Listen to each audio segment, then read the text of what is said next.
আজকে আমি বানাবো চিকেন পকোড়া। চিকেন পকোড়া খেতে কে কে ভালোবাসো অবশ্যই কিন্তু তোমরা জানাবে। এখানে দেখো আমি কিছুটা মাংস ছোট ছোট করে কেটে ভালো করে ধুয়ে নিয়েছি। আর চিকেন পকোড়া বানাবার জন্য তোমরা কিন্তু বাজার থেকে সলিড যে মাংসটা হয় সেটাই নেবে। হাড় যদিও থেকে থাকে সেখান থেকে কিন্তু শুধুমাত্র সলিডটাই কিন্তু ছোট ছোট করে কেটে নেবে।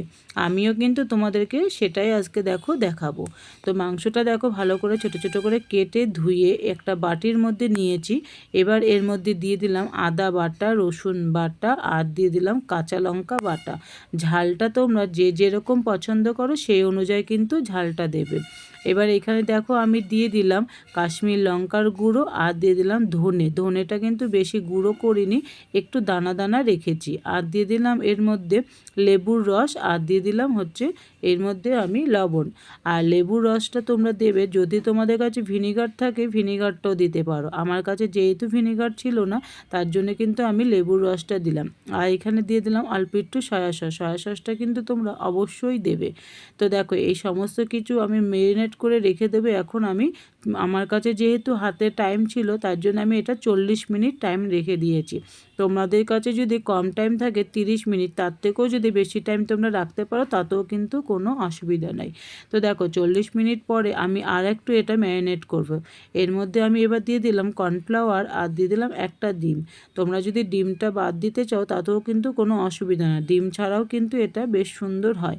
তো দেখো ডিম আর কর্নফ্লাওয়ার দিয়ে আরও কিছুটা আমি এটা মেখে নিলাম। তোমরা কারা কারা চিকেন পকোড়া খেতে ভালোবাসো অবশ্যই কিন্তু কমেন্টে জানাবে। তো দেখো এটা ভালো করে ম্যারিনেট করে রেখে দেওয়ার পরে এখানে আমি একটা কড়াইতে তেল গরম করতে দিয়েছি। আর এবার একে একে সব কিন্তু চিকেন পকোড়াগুলো আমি ভেজে নেব। আর এটা যখন ভাজবে তখন কিন্তু গ্যাসটা একদমই লো করে রাখবে। তাতে করে কি হবে, তোমার পকোড়া কিন্তু ভেতর থেকে বেশ সুন্দর করে কিন্তু সেদ্ধ হয়। আমাদের মশলাটা যখন আমি ওই যে 40 মিনিট রেখে দিয়েছিলাম তখনই কিন্তু মশলাটা আমাদের ভেতরে বেশ সুন্দর করে কিন্তু ঢুকে যায়। তো দেখো এবার আমি একে একে পকোড়াগুলো কিন্তু আস্তে আস্তে করে উল্টে নিচ্ছি। আর তোমরাও কিন্তু এরকমভাবে বাড়িতে বানিয়ে খেয়ে দেখবে, আশা করি খুবই একটা টেস্টি এবং মুখরোচক, ছোট বড় সবারই জন্য কিন্তু এটা পছন্দ আমার মনে হয়। তো দেখো আমি এবার আস্তে আস্তে করে কিন্তু এটা বেশ সুন্দর হালকা হালকা করে উল্টিয়ে নিলাম। তারপরে দেখো সমস্ত কিছু একবার ভালো করে নেড়ে এবার আমি পকোড়াগুলোকে সবগুলো তুলে নেব। আর তোমরা কিন্তু অবশ্যই কিন্তু যখন বানাবে এটা কিন্তু সেটা মাথার মধ্যে রাখবে, এটা কিন্তু গ্যাসটা একবারে কিন্তু লো ফ্লেমে রাখবে।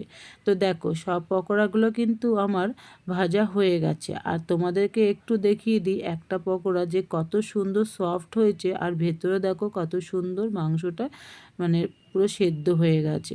তো দেখো ভিডিওটা তোমাদের কেমন লাগলো অবশ্যই কমেন্টে জানাবে। সবাইকে জানাই টাটা।